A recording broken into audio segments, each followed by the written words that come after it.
TikTok aujourd'hui fait l'actualité tous les jours. Alors principalement avec les discussions concernant TikTok USA. On se souvient que sous Biden, il avait été voté une loi interdisant TikTok. Trump est revenu dessus dès son arrivée, en sauvant entre guillemets la vie de TikTok et en donnant 75 jours pour négocier une vente de TikTok.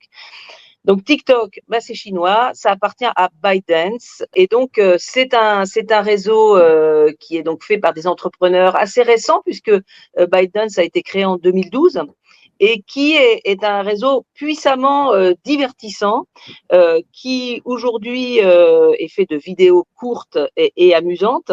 La plupart du temps, c'est presque 1 milliard 600 millions d'utilisateurs dans le monde.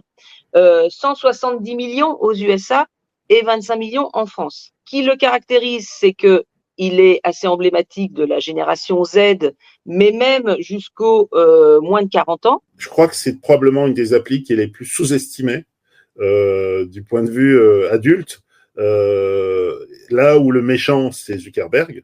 Et il est surtout puissamment addictif puisque c'est le réseau le plus consommé en nombre d'heures. Et c'est une des plus grandes manifestations, on va dire, du big data. En tout cas, c'est un algorithme qui est extrêmement puissant, qui a sidéré tout le monde, à commencer par Zuckerberg, qui a été le premier aussi à demander qu'il soit interdit, en tout cas qu'on lutte de toute force contre l'envahisseur chinois.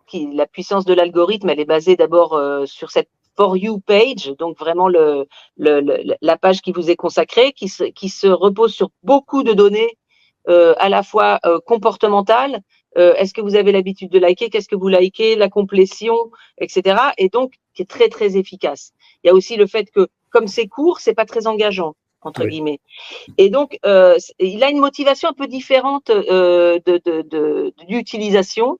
C'est vrai qu'il est à 80% des gens qui utilisent TikTok donnent comme motivation le fait que ça offre des vidéos divertissantes. Mais ce faisant, il a de plus en plus embrassé des usages, puisqu'il y en a plus d'un sur deux qui dit qu'il veut aussi voir des marques et aussi s'informer. À tel point que, aux États-Unis, TikTok remplace Google d'une certaine manière en tant que moteur de recherche, y compris sur les news. Et il a une présentation des news qui est un peu différente parce que il représente aussi un peu toute l'information des pays non alignés, des BRICS, etc. On l'a vu notamment sur les conflits moyen-orientaux. Il y a des TikTokers qui sont venus amener des sources complémentaires qu'on voyait pas sur YouTube, etc. Donc c'est un réseau qui est très vivant. Et c'est un réseau qui est d'autant plus vivant qu'il est d'autant plus dangereux qu'il est vivant et addictif. Donc, on lui fait grosso modo 4 ou 5 grands reproches. Le premier, c'est justement d'être addictif et d'aspirer un peu les cerveaux, y compris de la jeunesse. Et il y a actuellement des procès avec 13 États américains et avec aussi en France un collectif de parents, de gens qui sont suicidés et qui reprochent à TikTok l'absence de modération sur des contenus sur le suicide. Le deuxième, c'est justement tout l'univers de l'information qui n'est pas modéré et qui peut être influencé. Alors évidemment, l'exemple le plus paroxystique, c'est l'irruption de Georgescu, le leader qui a failli gagner les élections en Roumanie avant qu'elles ne soient annulées. Mais bon, il y a plein d'autres exemples. Il y a eu la Nouvelle-Calédonie où je crois que c'est le préfet de Nouvelle-Calédonie pendant les événements qui a bloqué TikTok. Oui, alors en général, il y a deux raisons pour bloquer TikTok. C'est soit effectivement les fausses nouvelles, les ingérences, soit le trouble à l'ordre public et la paix sociale. Donc, il y a déjà des pays qui ont interdit TikTok. Depuis 2020, c'est interdit en Inde. C'est interdit avec des stop and go au Pakistan parce que ça a beaucoup de succès au Pakistan. C'est interdit au Népal. C'est bloqué en Jordanie justement pour la paix sociale entre guillemets. Et ce que j'ai appris en préparant ce sujet, c'est que l'Albanie a l'intention d'interdire TikTok en 2025. Donc ça se rapproche et ça se rapproche de l'Europe.